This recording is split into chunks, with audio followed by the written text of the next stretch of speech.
everything, and the guys um, wash their stuff at the station to make sure they decontaminate it before they headed home.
If you want to call the meeting to order, and we can start. I'd like to call to order the November 2nd, 2020 Bayport City Council meeting. Please join me in the Pledge of Allegiance. We'll start out. So I pledge allegiance to the flag of the United States of America and to the and to the republic for which it stands, one One nation, nation, under God, indivisible, indivisible, with liberty and liberty justice. and justice for all. Great.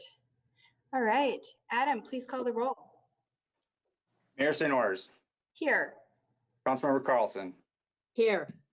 Councilmember Buckley, Here. Councilmember Dahl, Present. Councilmember Hanson, Here. all present. Great.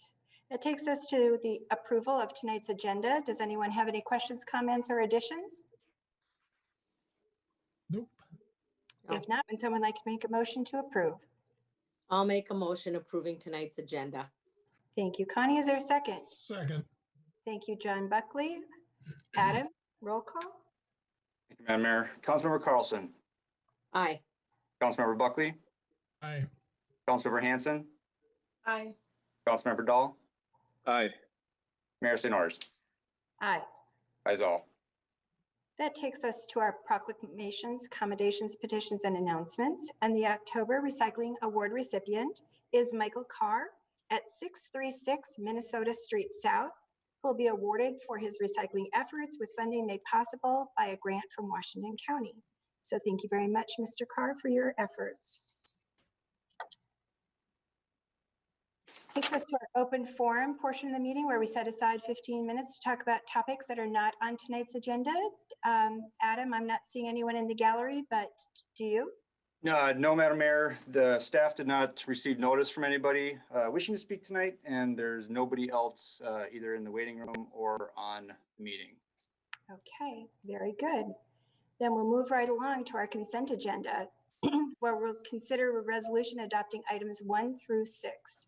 The October 5th, 2020 City Council regular meeting minutes, the October 14th, 2020 City Council special meeting minutes, the October payables and receipts, the October building, plumbing, mechanical, and zoning permits report, a replacement of a command vehicle for the fire department, and the renewal of the mutual aid joint powers agreement with the Minnesota Department of Corrections, the Minnesota Correctional Facility of Stillwater. Does anyone have any questions, comments, or changes for tonight's? Oh, please, Adam, go ahead. Madam Mayor, there was one thing that was noticed by Councilor Hanson, and staff realized it after the agenda went out. In the expenses on the finance report, it listed a $22,000. There was a $2,000 additional than what the council had approved to the Stillwater School District. That was a keying error instead of $20,995. So we did issue a new check. The old check was actually returned. We did catch that. So that, just for the council's reference, that the council approved up to 21,000 and it did not exceed that. So. Okay, great. Good catch. Any other questions or comments or changes? If not, would someone like to approve the consent agenda with those changes noted? I'll recommend that we approve the consent agenda with the amendments to it. Thank you, John Buckley. Is there a second? I'll second. Oh. We all waited. I think that went to John Dahl. So Adam, would Yay. you please call the roll? Councilmember Buckley, Aye. Councilmember Dahl, Aye. Councilmember Carlson, Aye. Councilmember Hanson, Aye. Mayor St. Orders. Aye. Ayes all. We do not have a public hearing this evening, so we're going to move right on to our unfinished business, which is to discuss the traffic analysis speed limits on city streets topic. And Matt and John, you're to present. Thanks, Madam Mayor. I'll just take this one real quick and then let John comment if he has any comments. At the last meeting, the October meeting, the City Council had discussed the need to analyze traffic for speed limits and signs on city streets. So the engineer took that and put together just a real informal, high-level proposal that is attached to your packet. It will look at things such as stop signs and also the yield signs, options for lowering the speed limits on the city streets. And then it will include a couple of meetings with staff and then a meeting with the city council. And that's as attached on his memo. If there are any additions, this is kind of where if council members see anything that they want to added to this list, as far as traffic control or speed limits or signage like that.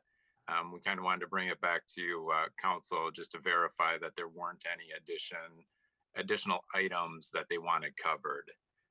If not, staff recommends the city council adopt a motion accepting the proposal with SEH likely presenting it at the December meeting. Both John and I would stand for questions. Excellent. Thank you. Are there questions from the council or any additions to this list?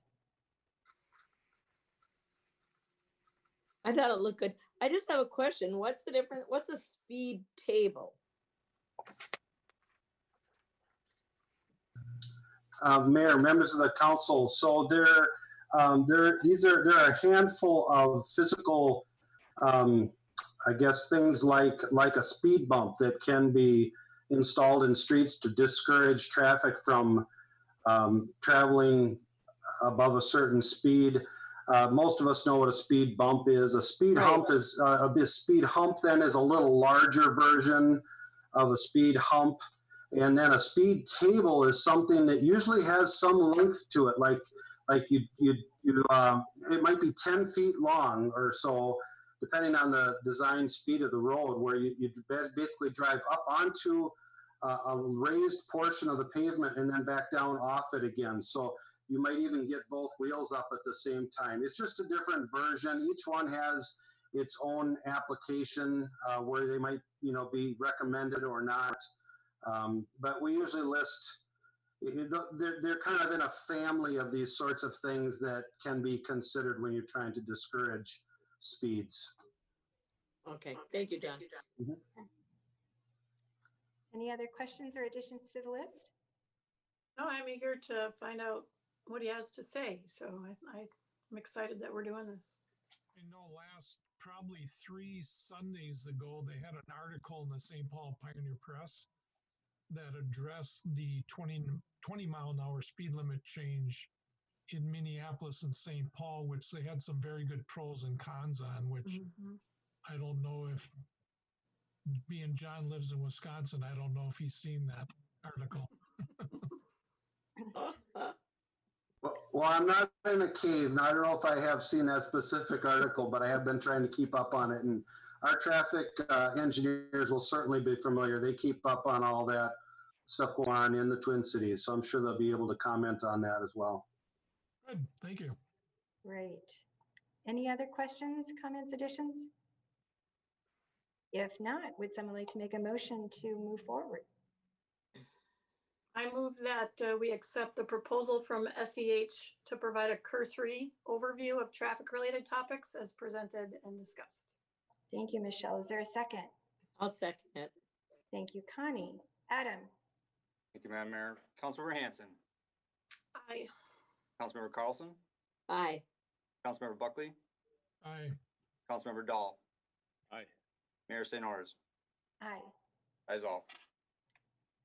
That takes us to our second item under unfinished business, which is to consider a resolution allocating coronavirus aid, relief, and economic security, or CARES Act funds. And Adam, you're going to present this. Thank you, Madam Mayor.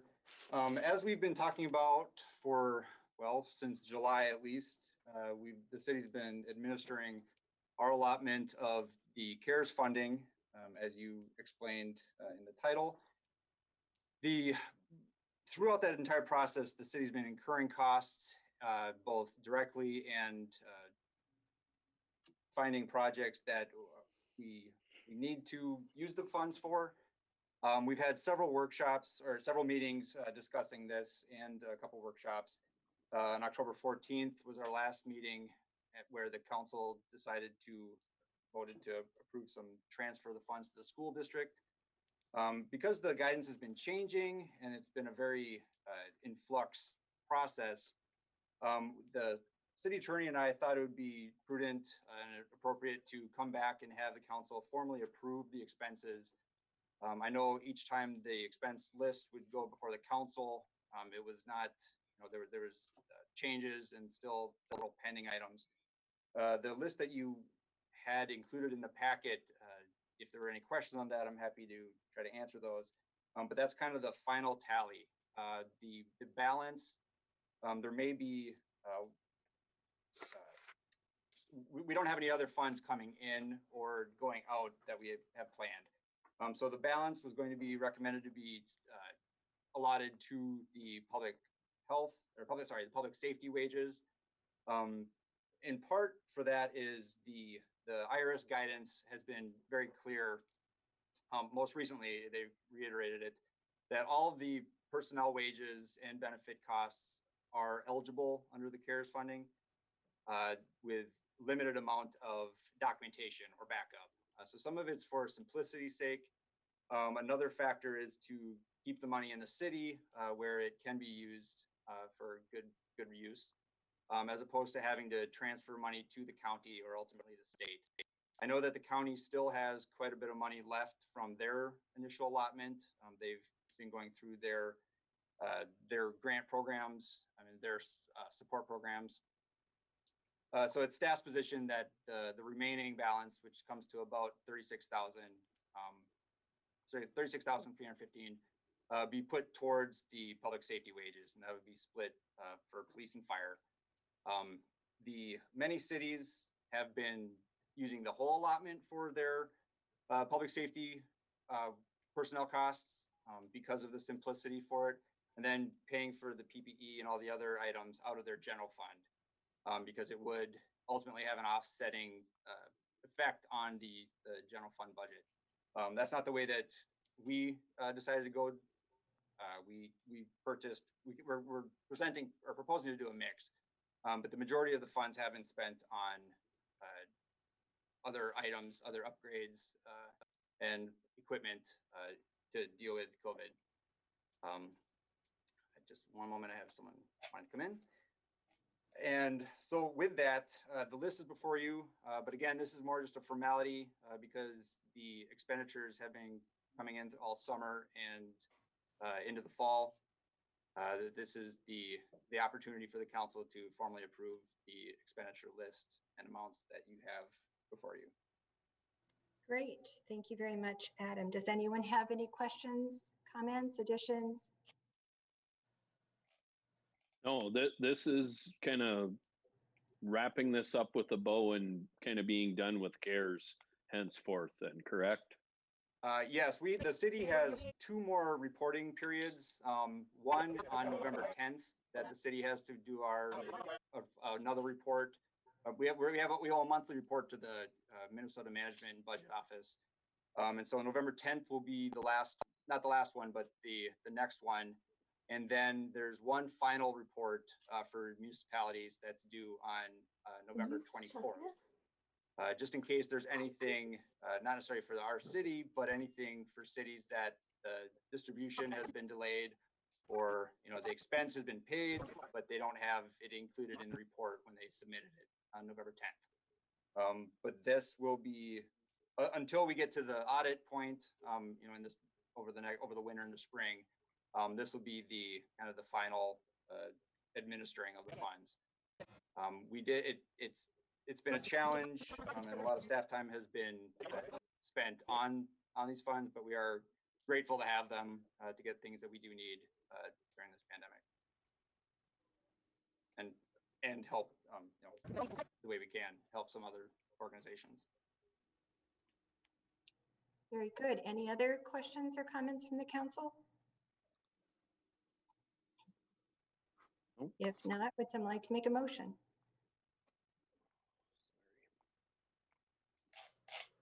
Hang on, I lost my spot. Yeah, where I was.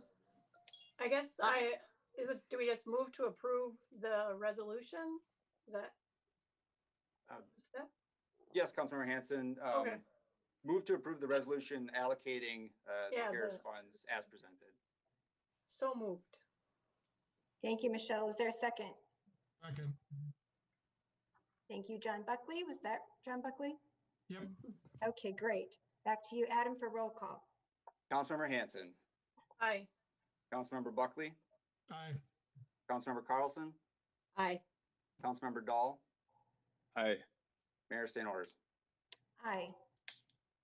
Ayes all. That's great. That takes us to our third item under unfinished business, which is to consider approval of the Coronavirus Aid Relief and Economic Security CARES Act funds transfer agreement with the Stillwater Area School District. Adam. Thank you, Madam Mayor. As I indicated earlier at the October 14th special city council meeting, the council did approve the final. We finally got to an agreement with the school district after going back and forth with them on allocating and transferring some funds to the school district for the benefit of the Anderson students. What was decided at that meeting, it was up to not to exceed $21,000 for mobile smartboard display devices for Anderson Elementary. Those were kind of ended on because they're not something that the school district typically would buy for the students, but in the principal and staff's opinion, that they would facilitate distance learning and they would be very helpful during this time. So that does make them eligible. They were obviously not budgeted for by either us or the school, and they could be delivered in time to be eligible within the parameters of the program.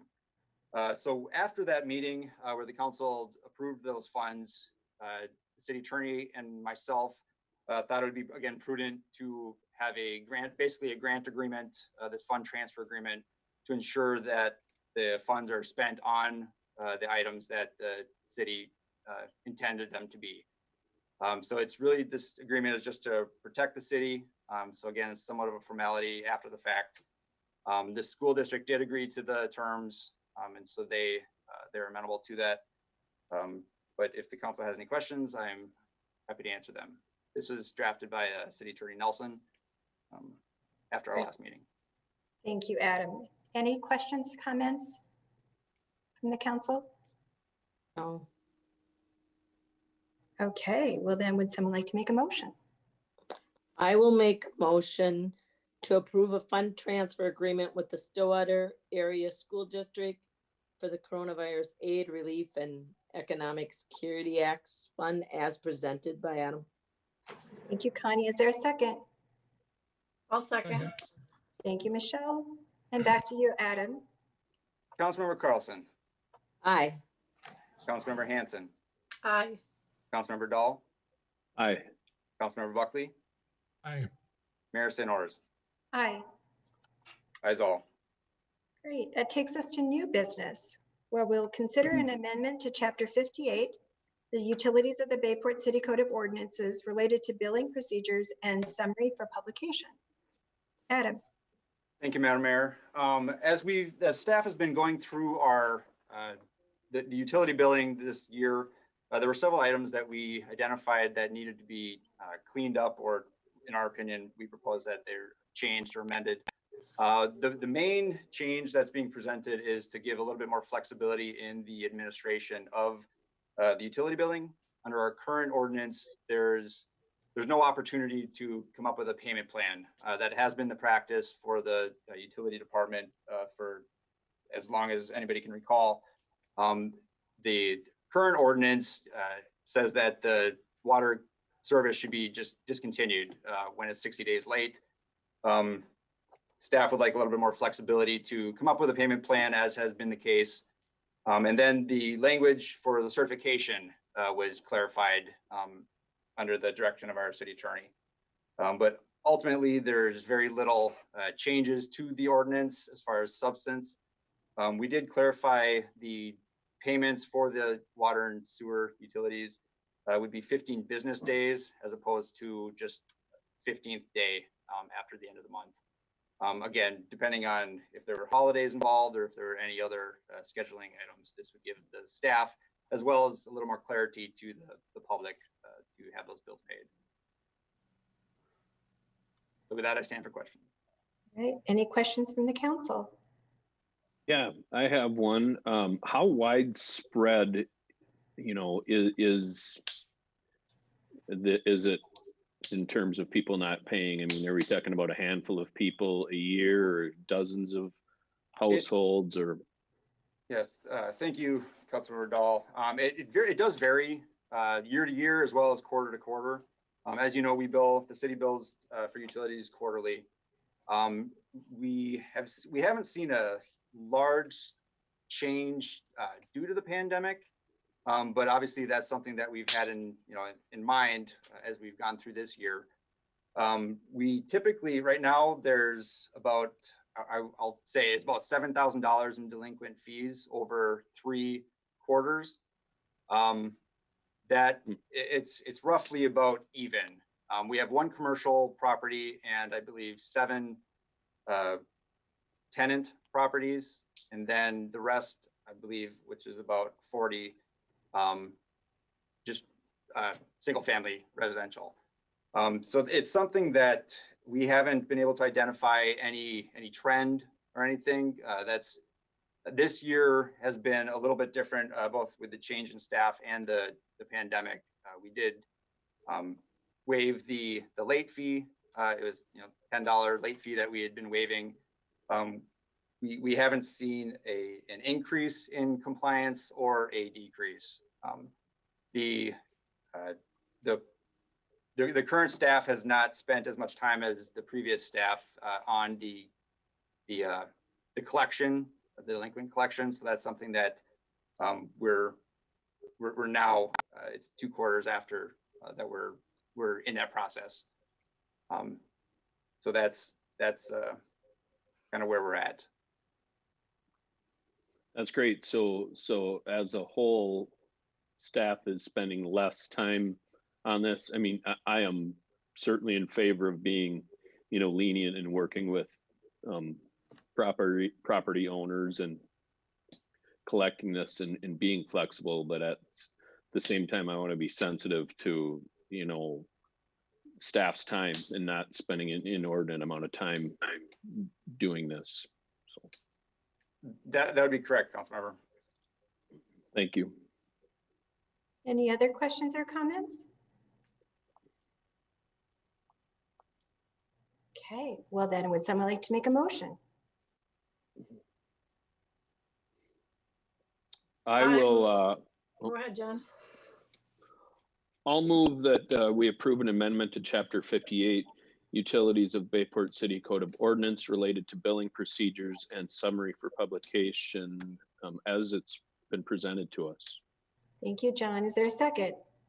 I'll second it. Thank you, Michelle. Adam, roll call, please. Thank you, Madam Mayor. And just one thing I want to note, and Tom, if you want to correct me if I'm wrong, but we normally would have the 2 separate motions, one for the ordinance amendment and then one for the summary publication. One aspect of that is the summary publication does require 4/5 approval. But if Tom doesn't have any, Attorney Lunan doesn't have any opposition to that, and it does pass, we can let that go. Tom, do you want to answer that right now before the vote? Certainly, as long as we have the 4/5 vote on the publication issue, it would raise the approval of the ordinance to a higher standard. But as long as that vote number is met, then we can go forward that way. Very good. With that, Councilmember Dahl. Aye. Councilmember Hanson. Aye. Councilmember Carlson. Aye. Councilmember Buckley. Aye. Mayor St. Ors. Aye. Ayes all on both, and it does pass to the supermajority. That takes us to our city council liaison reports. So let's start with, I'll go with my screen. Connie, do you have anything to report? Yeah, I do. Hold on. We met, the library board met, and the first part of it was spent with Jill's review in order to see if they'd keep her on or not. She passed with flying colors. And then she was excited, no. And then we covered a little bit more about the master plan of the architect. And actually they're going to meet, they're going to be out or virtually whatever on the November 17th meeting too.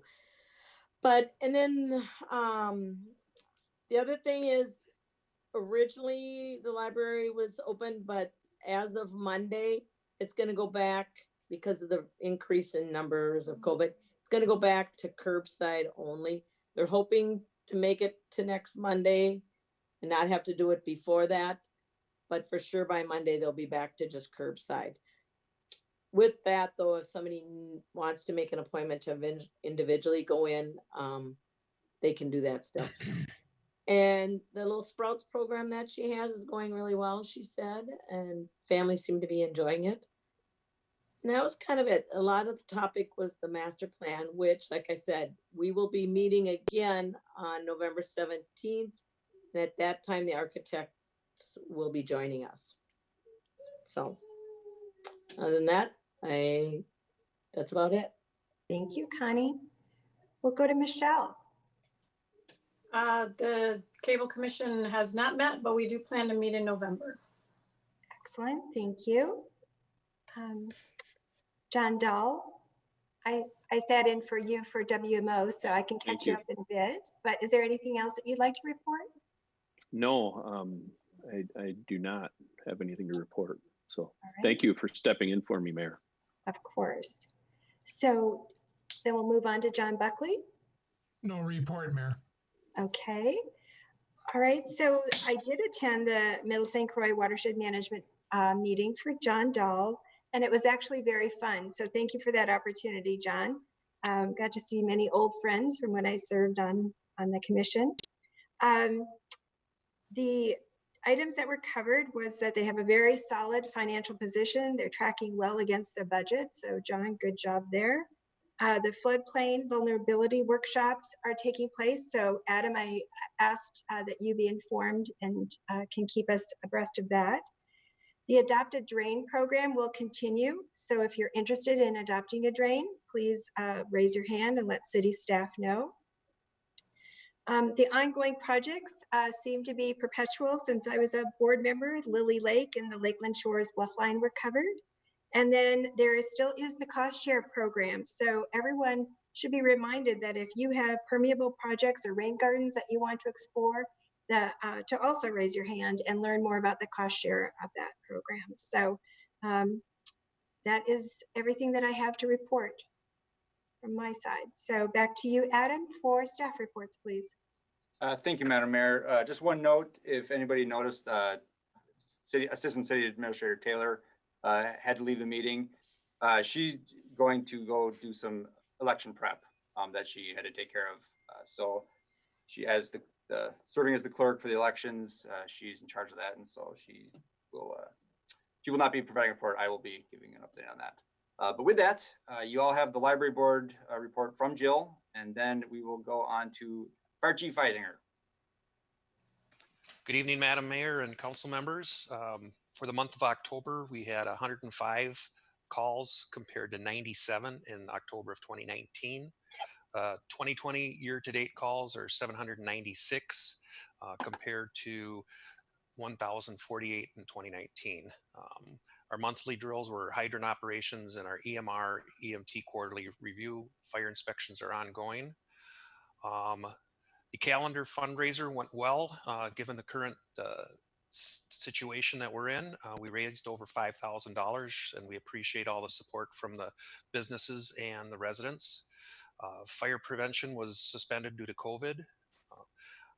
Meetings, we had a fire improvement team meeting, the Washington County Fire Chiefs meeting. We will be escorting Santa November 27th. We'll leave the fire station about 8 o'clock. We did post the map there. We're going to be, there's been an offer to help with the map to try to get better detail for the folks, but it's going to have to be fluid. As I mentioned, we had to discontinue the stop at the bank, Ace Hardware, and Stillwater Motors due to COVID. So, but we'll still have Santa throwing some candy out and making the rounds. We're going to do the car seat clinic at the fire station December 9th. This has changed. You do need to have a reservation. They will not take drive-ups, and they'll be following all the guidelines from the CDC. The people can't walk around the fire station and that. I do appreciate the fire members helping out with Sarah with the elections. We've got the station all ready to go tonight. The trucks were turned around and facing, so they'll head out the back of the station, and then we'll move them back on Wednesday. On another note, I don't know if you follow the news, but the city of West Lakeland is qualified for the funding for the well or water supply, and they're looking at possibly putting a city water supply or city supplied water in West Lakeland Township. So I've been in discussion with those. What does that do for the fire department is that will change some of the equipment we may need. We may not need, the larger tankers and stuff. So that'll be about a 2025 project. So we'll be working, closely with the township and Administrator Bell on our equipment needs. With that, I'll stand for questions. Any questions for Chief? Just a comment, Alan. Is that car seat clinic memo thing on your Facebook page? I believe it is. I'll check with Assistant Chief Gallowitz. He's the one who runs Okay, because then we can share it on the sounding board and other places if it's there. So, okay. Thank you. Thanks. Good. Any other questions for the chief? Nope. Right. Over to our other chief, Chief Eastman. Police report, please. Good evening, Matt. Well, past events, October 8th, we had a qual shoot for all of our officers at St. Paul Park Range. On the 13th, we conducted alcohol and tobacco compliance checks. You'll get a memo on that in December. October 31st, you may have seen reserves and officers with the community engagement. They were up at Inspiration and spread out throughout the city, canvassing the neighborhoods with glow necklaces. And I got some nice emails referencing how good they did and how they were appreciated. So that was nice to hear. Upcoming events. We are going to have a reserve academy. Our reserves are diminishing, so we'll need to do that soon. And that's to be determined in November. And we're waiting to hear how we're going to proceed with Toys for Tots. So that'll be in December to be determined. Miscellaneous, not noted under your memo that you have, but I know I've talked to a few of you about it. We'll have extra patrols and staff on tomorrow, driving around and canvassing the area and just monitoring at a distance, obviously. And then we have self-initiated to move the speed signs around to several different locations. We're going to collect data on the vehicle speeds and present it in a Word doc and stats to you all for your review, which will maybe help your decision as you move forward with whether you want to lower the speed in the city here. And then for our total incidents, to include self-initiated, we're at 7,546 for the year. And that's all I have. I'll stand for questions. Any questions for the chief? Well, thanks for taking the initiative on the speed sign data collection. That'll be helpful. Yeah, it'll be interesting. When people see that, they slow down. So I don't know how super Yeah, that's true. It may not mean what we think. Huh? Right, but if we put it in certain locations, obviously, eventually they'll see it.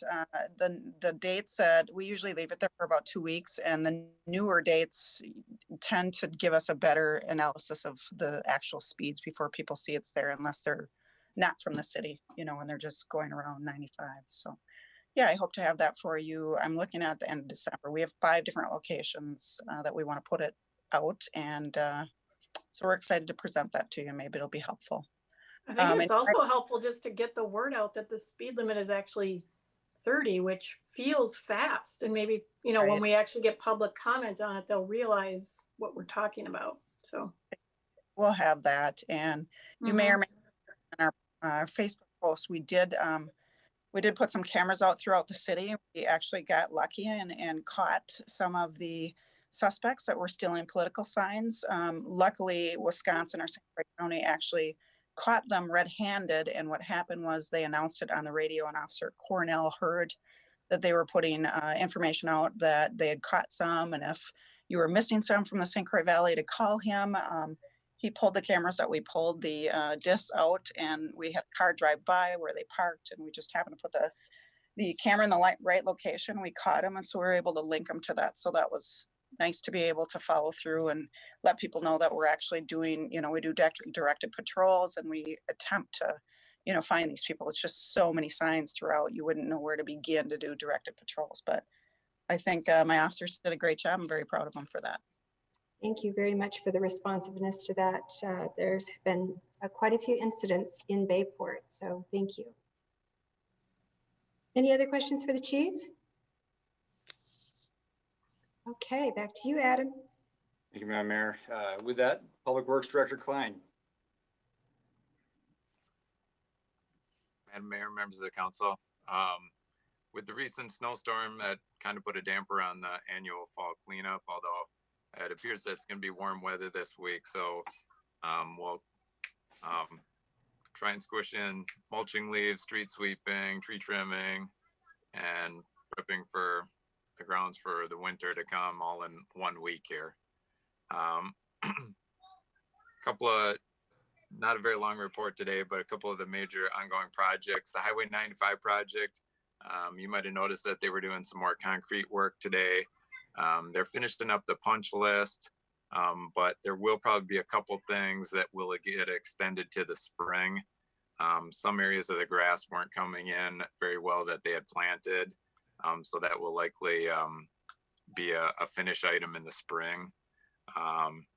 Other than that, the road got striped by city, or both the contractor and then the city came by, public works staff, painted curb, and then also did the parking areas, along with putting up new handicap signs.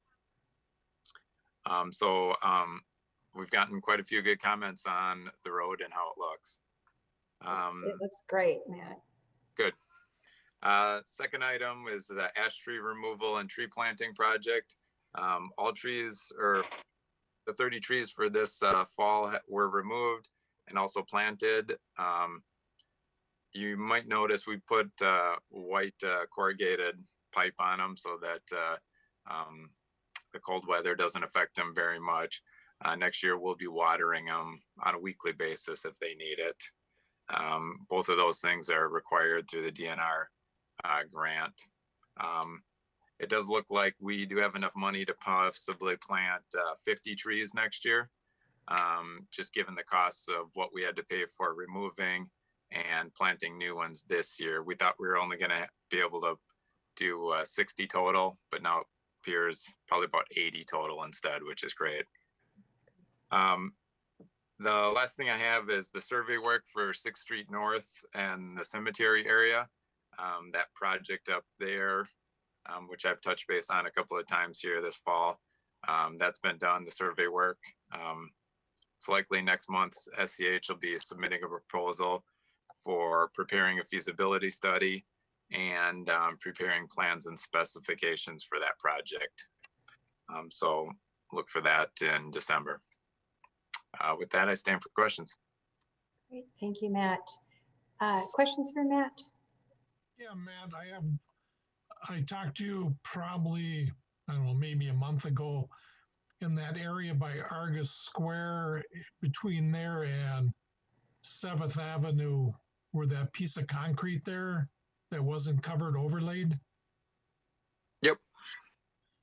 Are they gonna, I'm just worried that the freeze thaw coming through the year this spring and that, are they being held responsible if it starts to delaminate or tear it apart because of the freeze thaw in the future? The one that's in the middle of the road, John? Yeah. Yep. Yeah, they'll have to maintain that area if it does happen to push up or anything like that. It hasn't in the past. I know it's been in place for a little while, but we'll definitely keep our eye on that. Okay. So I'm just worried the way it's sunk down there, I'm just worried that a snowplow from the state's going to catch it and tear it back. But if they take full responsibility, that we shouldn't have a problem then. Thank you. That was part of their project, so we'll keep an eye on it. Okay. Any other questions for Matt? If not, I do. Oh, go ahead, John. I'm sorry. We had the communication that went out through us council members, just talking about taking care of some of the snow removal in our business districts. And I'm just wondering if there needs to be a communication sent out for that, or, it sounds like we're going to be taking care of it. And just want to make sure that, staff has reached out to these people. And if we are going to take care of it, which it sounds like we are, I just think it makes sense to let them know that we are not required to do that. We're kind of doing it sort of out of the goodness of our hearts, and that it's, it makes sense from a consistency standpoint. Adam, do you care to comment? Yeah, thank you, Councilor Dahl. This was an item that Councilor Buckley has inquired about a couple times. The staff does not have any specific plans to reach out to them, but we are looking at what we can do to communicate that to them. As you indicated in our previous conversation, Councilor Dahl, it is something that the public should know about. That it's not required, but it is something that makes sense. But it is something that we're doing as a benefit to not just the public, but to specifically to those businesses as well. So that's something that we can either communicate to them directly to those specific business owners, or put in more as a citywide, which I think would be actually more beneficial, citywide communication, such as a newsletter. Because it is different. I mean, this is something that, as I said, I've discussed with Councilor Buckley for some time. The typical policy for sidewalks in the city is in the residential areas, it's up to the adjacent property owner. In those cases, all the sidewalks are typically in the right of way. On the 95 corridor, as well as on Fifth Avenue, there's a little bit of a mix, and the city owns quite a few different properties within that stretch. So it's a little more unique. With all the research that we've done, both the legal research as well as just contacting and investigating what other cities do, I've spoken to the league, I've spoken to the attorneys.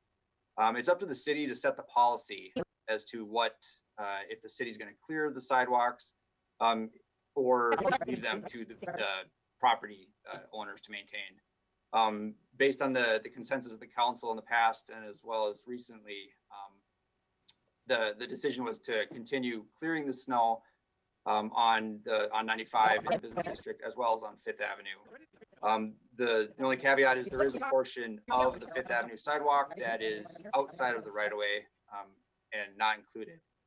So that's more of a pragmatic standpoint. It's just a little challenging to only clear a portion of it. So staff's recommendation was to clear the entire sidewalk. So that's something that we can communicate to the public. The broader public, I think, would be the best target audience, but specifically those business owners do need to know, or should know, that while the city's not required, we are doing it for the public benefit. Yeah, I would just put in there too, like I've said, I agree with the research that you and Chris have done, and I just don't want to see down the road in the future, distant future or near future, that being that the 7 businesses, the only area it really affects it is the 7 businesses east of Sarah Anderson's building, from on Fifth Avenue going to 95, which it jogs in between 10 to 14 feet of private property, and then it comes up to the right of way. But I gave a recommendation to Adam is to have Chris document that so it's readily available to staff and residents if in the near future or distant future they want to question that we're providing a service to private property, which is illegal per the state. But if being they've done the research, then we have documentation to back up their actions of clearing it for the whole area, which I think would be a lot easier for the city to maintain that. And if you go with that recommendation, I don't think you'll have any problems in the future. Everything's justified. You don't have to do a research like you've done between you and Andy and Chris for the last 2 years. So I just make sure it's documented and it's readily available. Yes, Councilor Buckley, we will have that, the legal opinion documented for everybody's Thank you. benefit. Thank you, John. Thank you, Adam. All right. Well, then with that, let's move on to the Assistant City Administrator and Administrative reports. Thank you, Madam Mayor. Assistant Administrator Taylor only had a couple items. The big one was the election update. I'm not going to read her whole report, but we did get an update today on the number of absentee ballots, specifically in Bayport, as having been received, and it was up to 47%. So that is pretty consistent, but it has increased from the last report we received, which, as Ms. Taylor's report said, it was 37%. Well, now it's up to 47% in just the last week. So we don't expect a large number of turnout tomorrow. And as we kind of already touched on the public safety aspect, we don't expect any issues at the polling place, but we are prepared. I know Sarah wanted to tell everybody, make sure you go out and vote if you haven't done so already. Again, the polls are open from 7 a.m. to 8 p.m. tomorrow. If you haven't, one thing I just want to, I don't think was in her report, but because of the recent legal ruling, make sure that if you were still planning on mailing your ballot, not to expect the mail to deliver it, please either vote in person or hand deliver it to one of the identified locations. I think that's it for the elections information. As I said, you have the report, but the only other thing that she had noted was under the Clean Water and Legacy Land Project, because we do have the information from SEH, we're now kind of on to the next phase to identify where, using that information, identify where the permanent access should take place. So we're working with Anderson to identify that as to what makes the most sense. So we hope to have an update on that in the next couple months. Obviously, we're not doing anything in the winter as far as anything serious on that construction project. Moving on to my report, I just want to let the public know, and as the council already saw in the report, we have finalized the agreement with Tennis Sanitation. Staff, Attorney Nelson and I went back and forth with the hauler, and there were not many revisions, but that has been finalized. We're now working on the transition period, which will include notifying the residents. And what that'll probably look like is what we're planning right now is sending out a letter as well as a follow-up postcard, just to make sure everybody is aware of the change. We're also working with Republic on the removal of the old cards, the current cards. So look for that, more information on the next several weeks. We already went over the coronavirus funding, relief funding. As I said, the next report to the state is due November 10th, and then the final report is due November 24th. One thing that I'm really excited about, and I haven't had a chance to discuss at too great of a length with the staff, but what I have shared with them and discussed, we're all very excited about the new city website that is expected to come online at the beginning of the year, end of this year, kind of that January 1st go live target date. I have had a couple meetings with the company that's overhauling the website, but the new website is going to be not just better aesthetically pleasing, but it's going to be a lot more user friendly, and the functions are going to be much improved, both in communication as well as being able to obtain information. We're also having a payment feature to pay online for certain features. There's going to be online forms. One of the things that I was discussing with another council member today was we're looking at implementing a kind of a 411 system. So if someone wants to report a concern or a complaint, they can do it through, they can of course still call City Hall or email, but to have a kind of a online tracking software built into the website where they can just go on and report it. Something as simple as a pothole or any issue, and so then staff can respond in that regard as well. As I said, the website is expected to come live or go live on by January 1st, December 31st. So that date is quickly approaching, but we are looking forward to it, both from a service and convenience standpoint. The other ordinance updates that I had in my report, we already did the water and sewer utility billing today. We have been working on the personnel policy as well as the sign ordinance. Both of those, I don't want to say got sidetracked, but they were put kind of on the back burner. In the very beginning of the year, we were kind of gung-ho on them. I know Sarah's been working on the personnel policy revision using the league's model. So that is something that in the new year, we'll be bringing back to the council. And then the solid waste is expected in December. Because of the new contract that we have with tennis, there are a few revisions that Chris has identified that staff will be proposing to the council on the December meeting. So look for that. A couple just dates and logistical items that I wanted to note that were in my report. The canvassing of the election results, which is something that the council needs to do as the canvassing board. That's scheduled for November 12th at 2 p.m. The city needs just a simple majority for that meeting. It is a short meeting if you've participated in the past. It will be done via Zoom. That information, Sarah will get that to you shortly. The city is closed on November 11th, as well as the 26th and 27th. The 11th is Veterans Day, and then there's the Thanksgiving holiday, the day after Thanksgiving. The next meeting is the December 7th regular city council meeting, and we may have a workshop on that. Depends on what information we have. The staff's recommendation is to possibly wait until January.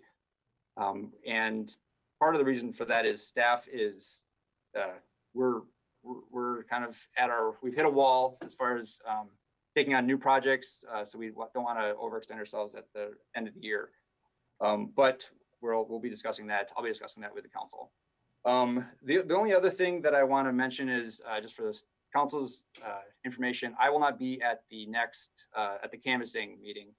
I will be actually out of town. I haven't taken any time off since March.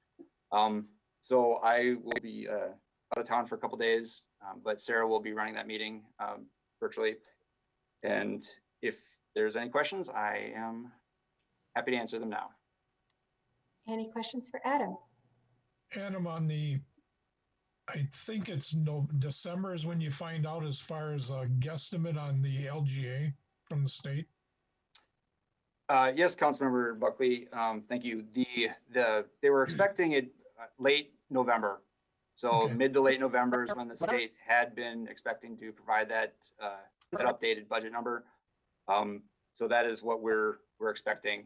I did, because of the bonding bill that they had done, I am hopeful that they got that done with, and so now they can work on some of the other issues regarding state financing. Put some time into You them. haven't heard anything on estimated reductions?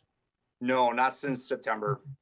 There hasn't been any information either way, either keeping it level, as is, or reducing it. Okay. So, but that, yeah, we'll have that by the December 7th final.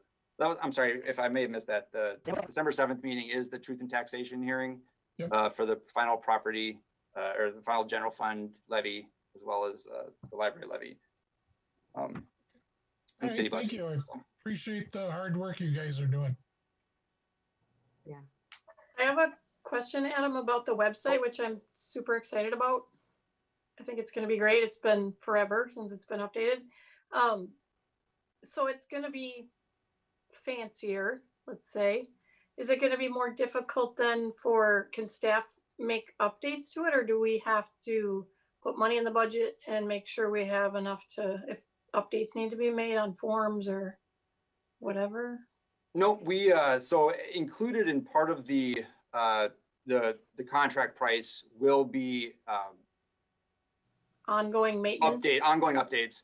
Okay. The staff is going to be the one doing, and those are the major revisions.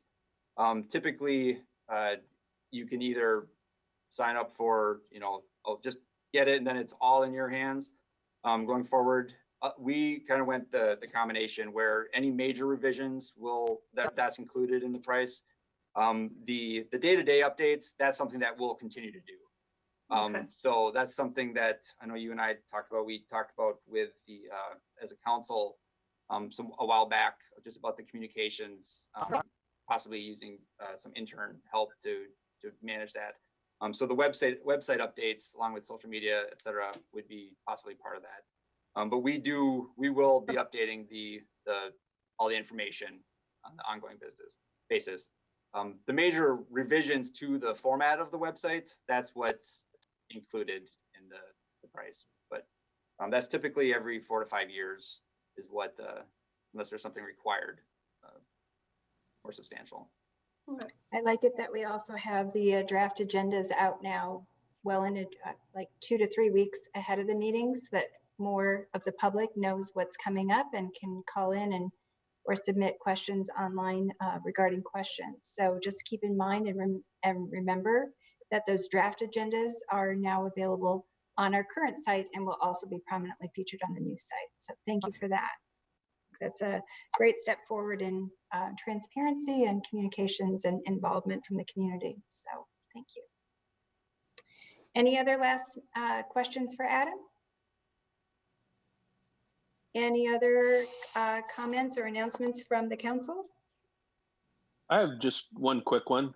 I just want to send my best wishes to everybody that's running for various offices tomorrow, and I know Bayport will be in good hands, and I hope the election goes smoothly, state, national, and locally. So that is all.